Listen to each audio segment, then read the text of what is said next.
नमस्कार, स्वागत छ तपाईहरुलाई रितास किचनमा। आज हामीले सागवाला दाल यानी कि पालक दालको रेसिपी लिएर आएका छौं। यो पालक दाल खान एकदमै स्वादिलो हुन्छ र बनाउन एकदमै सजिलो।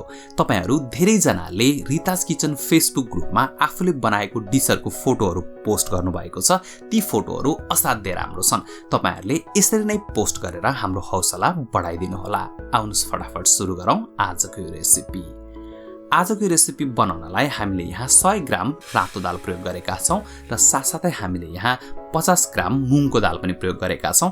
तपाईहरुले कुनै एउटा दाल मात्रै प्रयोग गर्न पनि सक्नुहुन्छ र तपाईहरुले यो दाललाई पहिल्यै भिजाएर पनि प्रयोग गर्न सक्नुहुन्छ। हामीले चाहिँ आज पछिबाट यहाँ आधा लिटर जति पानी एड गरिदिएका छौं। साथसाथै हामी यसमा 1 सानो चम्चा नुन र आधा सानो चम्चा बेसार पनि राखिदिएका छौं।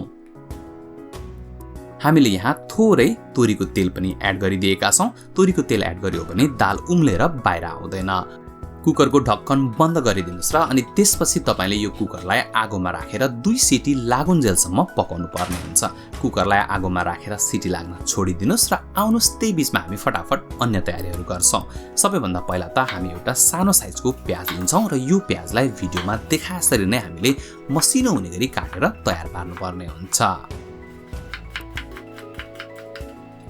त्यसैगरी हामीले यहाँ 3 वटा हरियो खोर्सानी पनि प्रयोग गरेका छौं। तपाईहरुलाई पिरो मन पर्दैन भने खोर्सानी नहाली पनि बनाउन सकिन्छ। आजको यो रेसिपी बनाउनलाई हामीले यहाँ 500 ग्राम पालकको साग लिएका छौं र यदि गाउँघरतिर मुठाको हिसाबले साग पाइन्छ भने 2 मुठा जति पालकको साग लिनु होला। पालकको सागको सट्टामा अथवा पालकको साग सँगसँगै तपाईहरुले तोरीको साग पनि मिसाएर पकाउन सक्नुहुन्छ।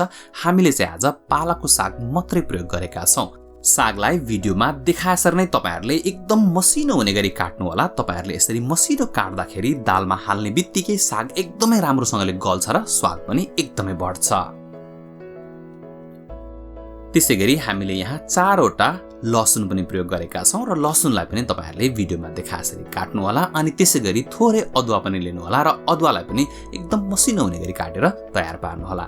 यदि तपाईहरुले दाल फ्राई कसरी बनाउने भनेर सोचिराख्नु भएको छ भने चाहिँ स्क्रिनमा माथि लिंक आइरहेको छ, त्यहाँ क्लिक गरेर तपाईहरुले दाल फ्राईको भिडियो पनि हेर्न सक्नुहुन्छ।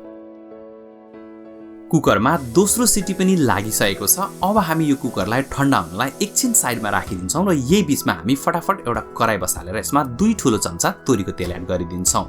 तोरीको तेललाई मिडियम हाई हिटमा तताउनु पर्ने हुन्छ। अनि त्यसपछि यसमा 2 वटा तेजपत्ता र 1 सानो चम्चा होल जिरा एड गरिदिनु पर्ने हुन्छ। जिरा र तेजपत्तालाई हामीले फुराउनु पर्ने हुन्छ। अनि त्यसपछि मसिनो गरी काटेको अदुवा र लसुन पनि एड गरिदिनु पर्ने हुन्छ। अदुवा र लसुनलाई हामीले गोल्डन ब्राउन हुन्जेलसम्म फ्राई गर्छौं। जिरा, तेजपत्ता र अदुवा लसुनलाई अहिले तपाईहरुले यसरी फ्राई गर्नुभयो भने तपाईहरुले पछि दाल झानिराख्नु पर्दैन। तपाईले भिडियोमा देख्न सक्नुहुन्छ अदुवा लसुन ब्राउन भइसकेको छ। अब हामीले यहाँ प्याज एड गरिदिएका छौं र साथसाथै हरियो खोर्सानी पनि हालेका छौं। हरियो खोर्सानीको सट्टामा तपाईले सुक्खा खोर्सानी पनि प्रयोग गर्न सक्नुहुन्छ। दालमा सुक्खा खोर्सानी पनि उत्तिकै प्रयोग हुन्छ। तपाईहरुले भिडियोमा देख्न सक्नुहुन्छ प्याज र खोर्सानीलाई एकछिन फ्राई गरियो भने यो एकदमै सफ्ट हुन्छ। अनि त्यसपछि तपाईले यहाँ सुरुमै दाल एड गर्न पनि सक्नुहुन्छ। तर आज हामीले यहाँ पहिला पालक एड गरिदिएका छौं।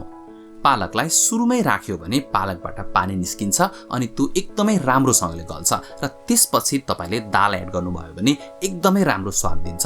यो चाहिँ मेरो पर्सनल तरिका हो। यदि तपाईहरुलाई पहिला दाल राखेर पछिबाट पालक राख्न मन लाग्छ भने तपाईहरुले त्यसो पनि गर्न सक्नुहुन्छ। अब हामी यहाँ 1 सानो चम्चा नुन एड गरिदिन्छौं। हामीले दाल उमाल्ने बेलामा पनि नुन हालेका थियौं, त्यसैले यसलाई एडजस्ट गर्नु होला। त्यसैगरी हामीले यहाँ आधा सानो चम्चा बेसार एड गरिदिएका छौं।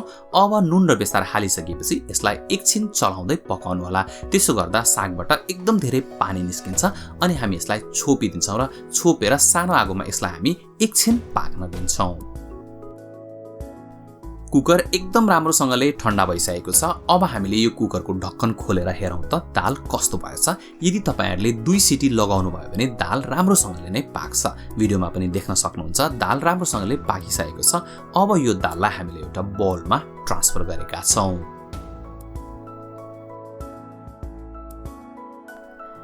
यो सागलाई हामीले 5 मिनेट पकाइसकेका छौं। यदि तपाईहरुले टमाटर प्रयोग गर्ने सोचिराख्नु भएको छ भने यतिखेरै तपाईहरुले सागसँगै टमाटर पनि पकाउनु होला। आज हामीले यहाँ टमाटर प्रयोग गरेका छैनौं। अब हामीले यहाँ थोरै पाउडर मसला प्रयोग गर्दैछौँ। 1 सानो चम्चा धनिया पाउडर, आधा सानो चम्चा जिरा पाउडर, त्यसैगरी आधा सानो चम्चा गरम मसाला अनि आधा सानो चम्चा खोर्सानीको धुलो। दालमा मसला नहाली पनि बनाउन सकिन्छ, तर हामीले यहाँ पालक प्रयोग गरेकोले गर्दाखेरि यो हल्का तरकारी जस्तो पनि हुने भएकोले गर्दा थोरै मसला प्रयोग गर्नुभयो भने एकदमै मिठो हुन्छ। मसलालाई तपाईहरुले सागसँगै 1-2 मिनेट फ्राई गर्नुहोला अनि त्यसपछि अघि हामीले सिटी लगाएर तयार पारेको दाल यसमा एड गरिदिन्छौँ। दाल एड गरिसकेपछि अनि तपाईहरुले यसलाई एकपल्ट चलाउनु होला। त्यसो गर्दा दालको थिकनेस हामीलाई थाहा हुन्छ। तपाईले भिडियोमा देख्न सक्नुहुन्छ यो दाल एकदम बाक्लो देखिएको छ। वास्तवमा दाल पाकिसकेर सर्भ गर्ने बेलामा चाहिँ यतिको थिकनेस हुनुपर्छ। दालमा हामीले 200-300 ml जति पानी एड गरिदिएका छौं र यो दाललाई हामीले एकपल्ट चलाउनु पर्ने हुन्छ। तपाईले भिडियोमा देख्न सक्नुहुन्छ यो दालको कन्सिस्टेन्सी कस्तो राम्रो देखिन थालेको छ। अब हामीले यो दाललाई छोपेर लगभग 5-7 मिनेट सानो आगोमा पकाउनु पर्ने हुन्छ। यतिखेर ध्यान दिनुपर्ने कुरा भनेको आगो चाहिँ हामीले मिडियम लो बनाउनु पर्ने हुन्छ, नत्र दाल डढ्न सक्छ। हामीले यो दाललाई 5-7 मिनेट पकाइसकेका छौं र तपाईले भिडियोमा देख्न सक्नुहुन्छ यो दाल हेर्दैखेरि खाउँ लाग्ने भइसकेको छ। तपाईहरुले यो दाललाई रोटीसँग, भातसँग अथवा नानसँग यसलाई सर्भ गर्न सक्नुहुन्छ। अब म तपाईहरुलाई प्लेटिङ गरेर पनि देखाउँछु। तपाईहरुले भिडियोमा देख्न सक्नुहुन्छ यो दाल कस्तो राम्रो देखिएको छ। पालक दाल बनाउन जम्मी 30 मिनेटको समय लाग्छ र खान अति नै स्वादिलो हुन्छ। र खास गरिकन यदि केटाकेटीले साग खान मान्दैनन् भने तपाईहरुले यसरी दालमा साग हालेर बनाउनु भयो भने केटाकेटीले रमाई साग र दाल खान्छन्। माथिबाट 1 सानो चम्चा घरमै बनाएको घिउ राखेर सर्भ गर्नुहोला। खान झन मजा आउँछ। घिउ बनाउने भिडियोको लिंक माथि स्क्रिनमा आइरहेको छ। भिडियो हेरेर हामीलाई साथ दिनुभएकोमा तपाईहरुलाई धेरै धन्यवाद। भिडियो मन परेको भए लाइक गरिदिनु होला, कमेन्ट गरिदिनु होला अनि साथसाथै हाम्रो च्यानललाई सब्स्क्राइब गरेर हामीलाई सपोर्ट पनि गरिदिनु होला। हाम्रो च्यानलमा थुप्रै नयाँ भिडियोहरु छन्। तपाईहरुले यहाँ दिएको लिंकमा क्लिक गरेर हाम्रो च्यानलको भिडियोहरु हेर्न सक्नुहुन्छ र यही दिएको लिंकमा क्लिक गरेर हाम्रो च्यानललाई सब्स्क्राइब पनि गर्न सक्नुहुन्छ।